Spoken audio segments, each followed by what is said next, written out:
In this video, we're going to look at some examples of simplifying trig expressions using the trig identities. So remember, you have your basic trig identity definitions, you have your Pythagorean identities, and then the opposite, supplement, and complement identities. So when we're doing the simplifying, it's really about looking for some things that we can substitute from the formula sheet, and then doing some algebra to simplify that. On this first example here, we're going to start with cotangent x times tangent of x. Cotangent of x, we know that we can rewrite as 1 over tangent of x.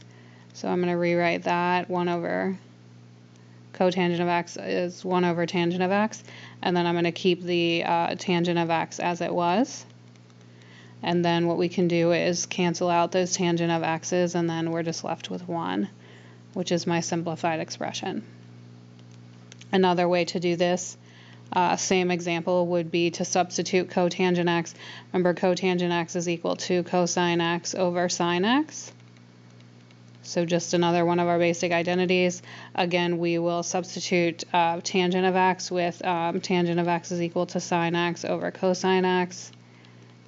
Here, again, I can cancel the sine x's with the cosine x's, and then I would be left with 1. So oftentimes there's more than one way to simplify. It doesn't matter how you get there, you just need to get to that simplified expression. Very similar example here, we have cotangent of x times sine of x. Now in this case, because sine of x is the second part of my expression, when I substitute cotangent of x, instead of using 1 over tangent x, I'm going to use the cosine x over sine x.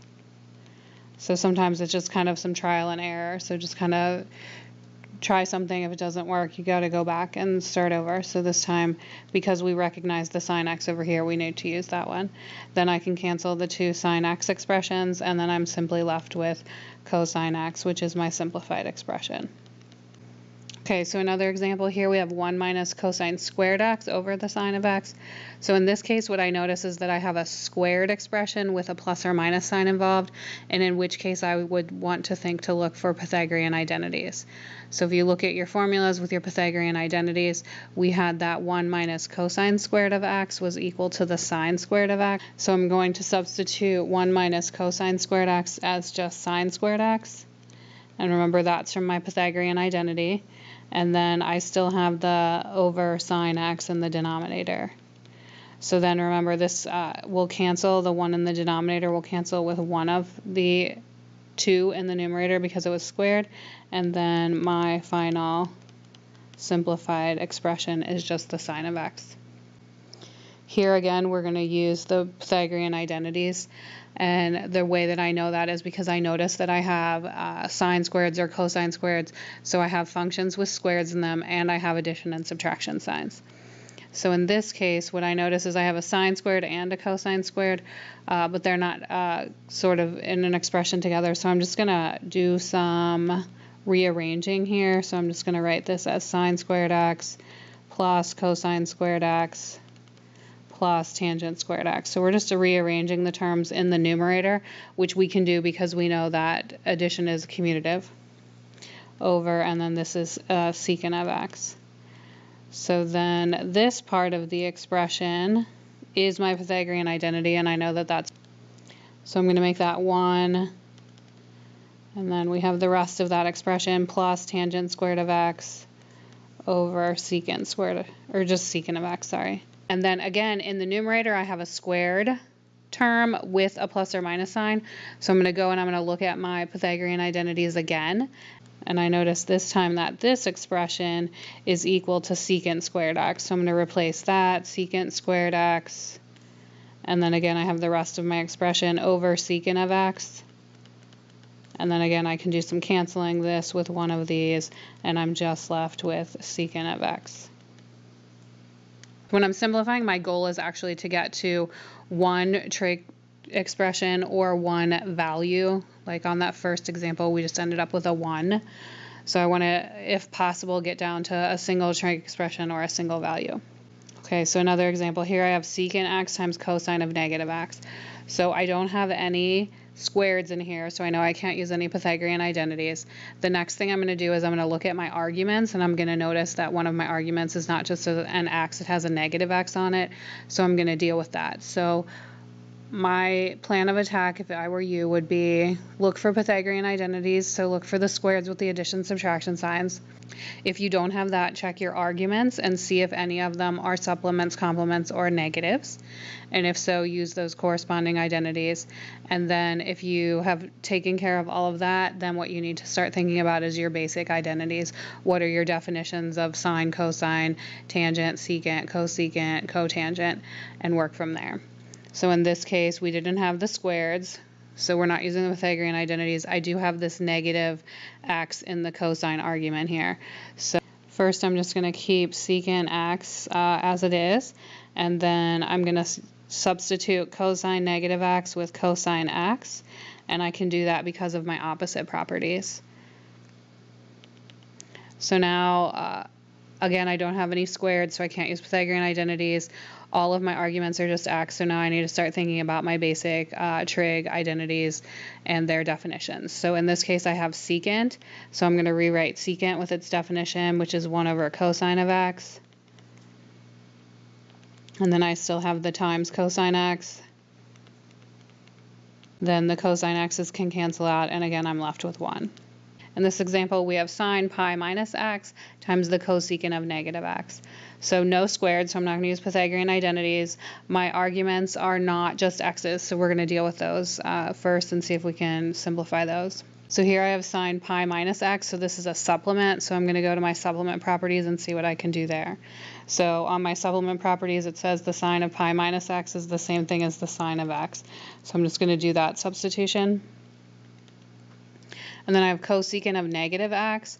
So I don't have any rules for cosecant of negative x, so I'm going to use its definition. So I'm going to rewrite cosecant. This is 1 over the sine of negative x. So remember, when you use those reciprocal functions, always keep your argument the same. So I wanted to keep the negative x with that. So now I'm going to have here sine of x times, and then we've got 1 over, and then sine of negative x, I'm going to go to my opposite properties, and this is negative sine of x. And then my sine x's can cancel out, so I would have 1 over negative 1, which is going to give me negative 1. Okay, so on this one, we've got secant squared x minus tangent squared x. So I've got some squareds with addition subtraction signs. So now I'm going to think about my Pythagorean identities.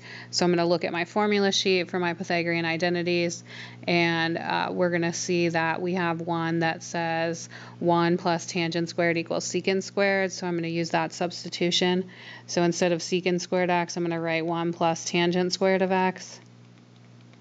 And then we still will have the minus tangent squared of x. And then here, I remember if I have two opposite values, so I have tangent squared x minus tangent squared x, that's going to give me 0. So this is really just 1 plus 0, which is 1. Here I've got sine cubed x plus sine x times cosine squared x. So I don't have any formulas that help me out that have cubes in them, but what I should notice here is that I have a greatest common factor, so I can take out the greatest common factor. So we're just going to do a little bit of algebra first.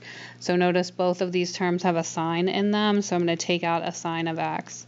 So when I take out a sine of x, if I take a sine of x away from sine cubed, I'm going to be left with sine squared of x. Plus, and then here we're going to take out a sine of x, so I'm just going to be left with cosine squared of x.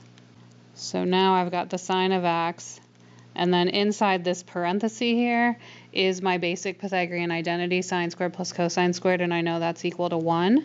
And then I know that sine of x times 1 is just going to give me the sine of x.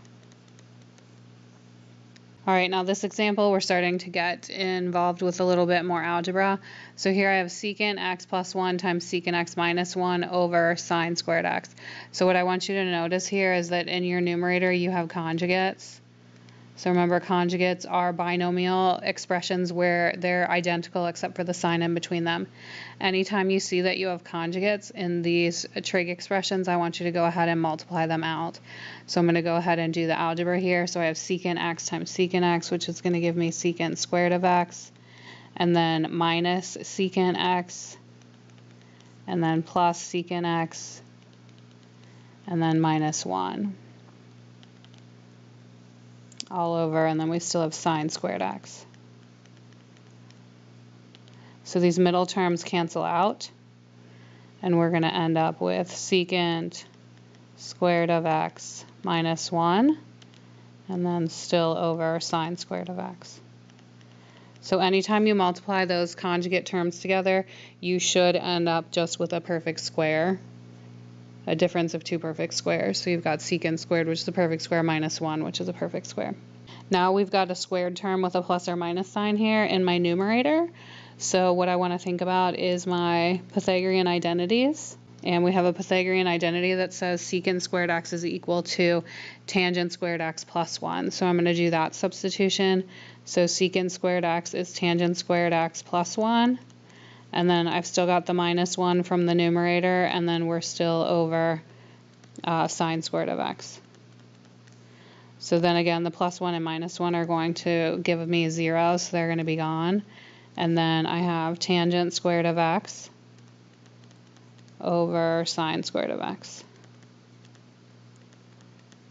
So I have squareds here, but no addition subtraction signs. There's nothing else I can do with the Pythagorean identities. My arguments are both just x, so there's nothing I can do with my opposite supplements or complements. So now I really just need to do some work with my basic identities. So I know that I can rewrite tangent squared of x. So at this point, I'm just going to write tangent squared of x. I know tangent is equivalent to sine over cosine, so this is going to be sine squared of x over cosine squared of x over, and then I've still got sine squared of x in the denominator.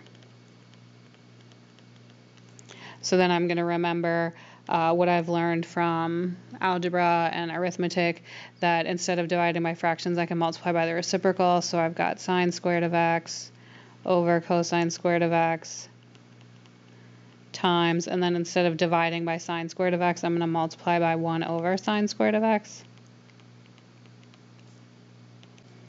So these will cancel out. I'm left with 1 over cosine squared of x, which is secant squared of x. All right, in this example, what you should notice is no squareds, so I can't use any Pythagorean identities. All of my x's, or all of my arguments are just x, so I can't use opposite, supplement, or complement identities. And I don't have any tangents, secants, cotangents, anything like that, so I can't really use any of my reciprocal definitions. But what you should notice is that you here are trying to subtract fractions, and in order to add or subtract fractions, we need common denominators. So I'm going to come up with a common denominator here. So this is cosine x over 1 minus sine x minus sine x over cosine x.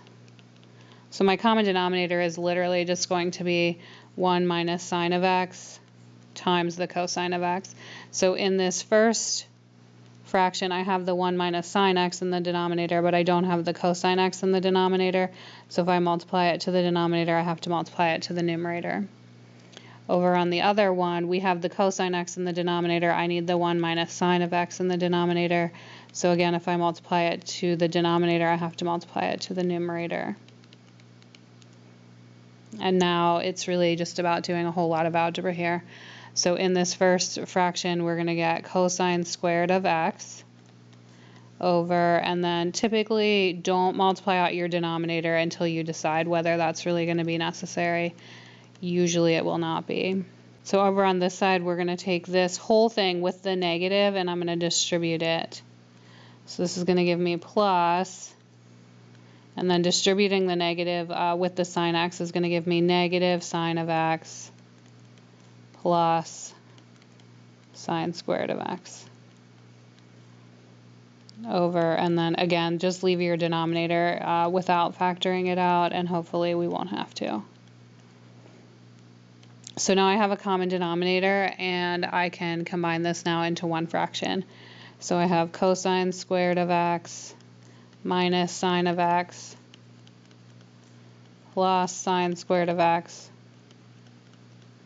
over, and then our common denominator, which was cosine x, 1 minus sine of x. And then again, just rearranging some terms in the numerator is going to give me cosine squared of x plus sine squared of x minus sine of x. So just switching the order of the terms up there, over cosine of x times 1 minus sine of x. And then hopefully what you notice right here is that you have your Pythagorean identity, which you know this is 1.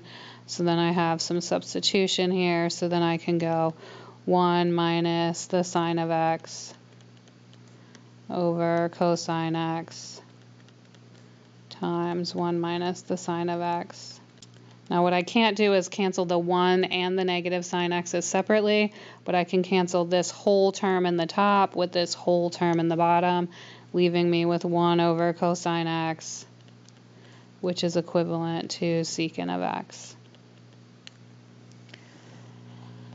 So this one's a little bit lengthy and it takes a little work when you're dealing with these common denominators a lot of times. So again, practice is what this is going to take. All right, so we've got one more example here, and this one is giving me tangent squared of x minus 1 over 1 plus tangent of x. So we have a squared here with a plus or minus sign, so we could think about Pythagorean identities.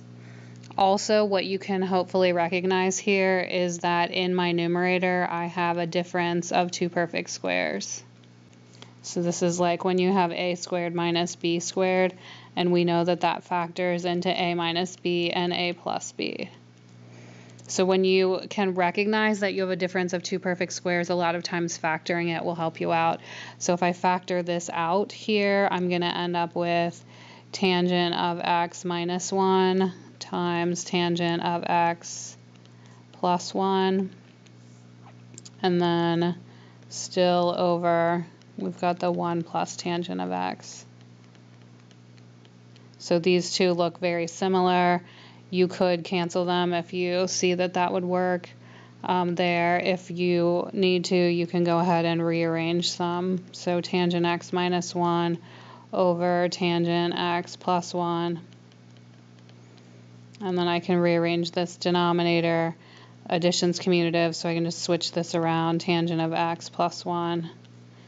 And then again, I'm not canceling the tangent x's and the 1 separately. I'm canceling the entire term. So you can only cancel things that are being multiplied. So I can cancel that entire parenthesis, but I can't cancel independently the tangent x or the 1.